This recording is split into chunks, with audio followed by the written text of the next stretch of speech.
Hello Pisces, Sun, Moon, Rising, and Venus signs. Kamusta kayo? Sana ba'y nasa mabuti kayong kalagayan? Welcome back po sa Star Tarot. Kung bago kayo rito, welcome din kayo. Thank you sa inyong support. I truly appreciate it. God bless you all. Pisces, pauna mensahe po ninyo ay 51, limitless possibility. Napakaganda, 'di ba?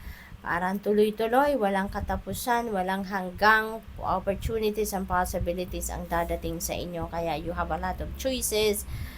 Napakaganda nitong regalo sa inyo ng universe. By the way, Pisces, I would like to thank you po sa lahat, no, na nagbibigay. You're very generous, Pisceans. Very generous kayo. You've been supporting my channel. Napaka sarap ng pakiramdam. At nagpapasalamat po ako sa lahat ng nagdo-donate sa ating channel, nagpapadala po ng super thanks. Maraming salamat for sharing your blessings with me. I truly appreciate it, from the bottom of my heart. Thank you po sa pag-share ninyo ng inyong blessings with me. God bless you more. And God bless you all. We have number 33 po. This is synchronicity. I suggest you please look up for the meaning of master number 33 po. Okay? Because this is a very powerful number.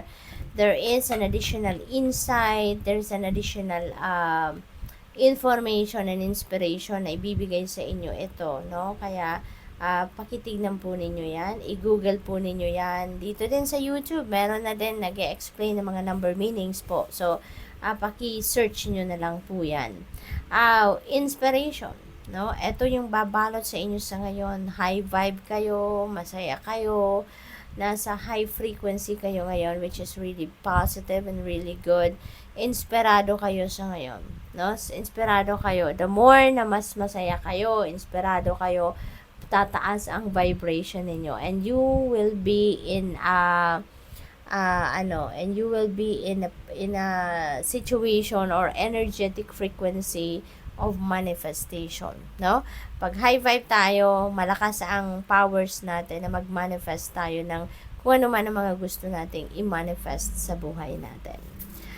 We have number 53, curiosity. Ayan, so marami kayong gustong matutunan, marami kayong gustong malaman, madiskubre sa ngayon, at maaring yan ang pagkakabalahan ninyo sa ngayon, no? You're going to do research, maaring you're going to continue to study, gain more knowledge, mag-aaral ang iba siguro, mag-research online, magtatanong-tanong, mag-feasibility study, no?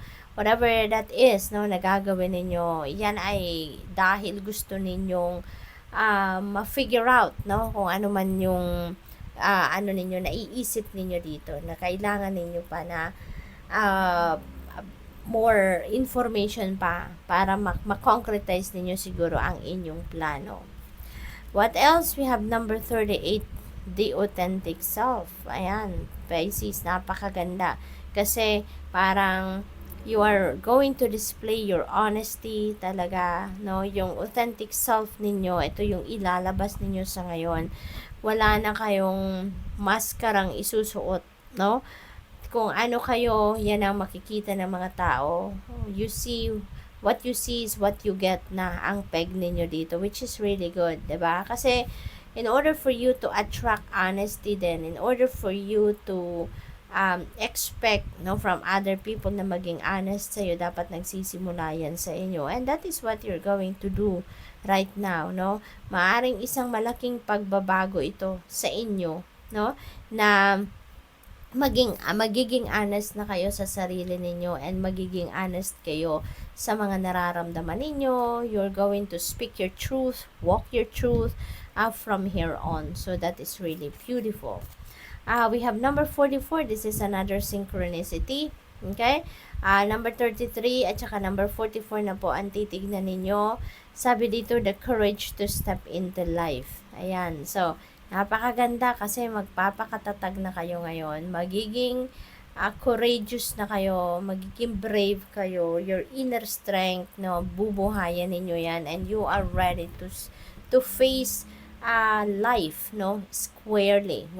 Kung dati siguro meron kayong you are choosing your battles, maybe in the past meron kayong mga ina-avoid na mga situation, pero ngayon siguro kung ano yung mag-unfold sa buhay ninyo right before your eyes, you're going to embrace it, you're going to face it, yung ganon. So parang in short, parang mawawala na dito yung fear ninyo. Kung dati may takot pa kayo, may mga inhibitions kayo, ngayon parang wala na, no? Aalisin mo na yan, hindi mo na yan entertainin sa buhay ninyo. We have number 63, gestation period. So, most likely, no, yung curiosity energy na to is linked dito sa gestation period. Kasi, feeling ko dito talaga, meron kayong venture or endeavor dito na pinaplanong gawin at nagpe-prepare kayo for that. You are preparing for that 100%. So, siguro this is big deal para sa'yo. Maaring very important endeavor ito or very precious ito na venture na to para sa'yo. Kaya, talagang pinaghahandaan ninyong mabuti, no? Pinag-iisipan, pinaghahandaan, pinagpaplanuhan. For others of you, this could be pagbubuntes, no? For some of you, siguro, ang iba talaga siguro dito, buntes right now, no? At baka kayo din, ang iba din sa inyo siguro, baka nag-work up, no, para magbuntes, so maaaring ganon. What else? We have number 49, the fates. Ayan. So, feeling ko dito, Pisces, this is surrender, no? This is surrender energy.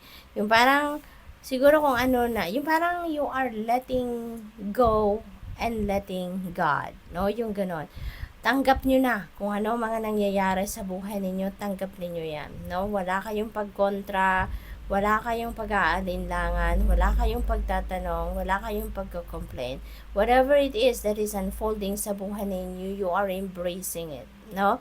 You are accepting it, no? As is, 'di ba? Yung ganon. So, you are surrendering in a sense, no?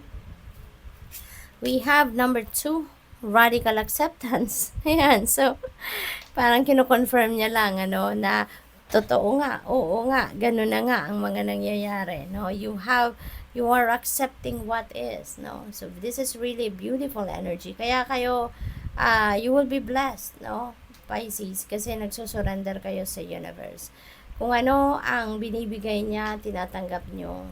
Kung ano yung even obstacles, no? Tinatanggap ninyo yan. You are understanding that lahat na nangyayari sa mundo is according to the divine order and timing. You are accepting that fact, no? At tinatanggap ninyo kung ano yung mga nangyayari sa buhay ninyo. Maganda or hindi, you're embracing it because you're understanding. You understand pretty much, no, na that is part of life, that is part of your soul's journey, no? Kaya meron kayong radical acceptance talaga. So, good luck. Thank you for watching. Love and light. Namaste.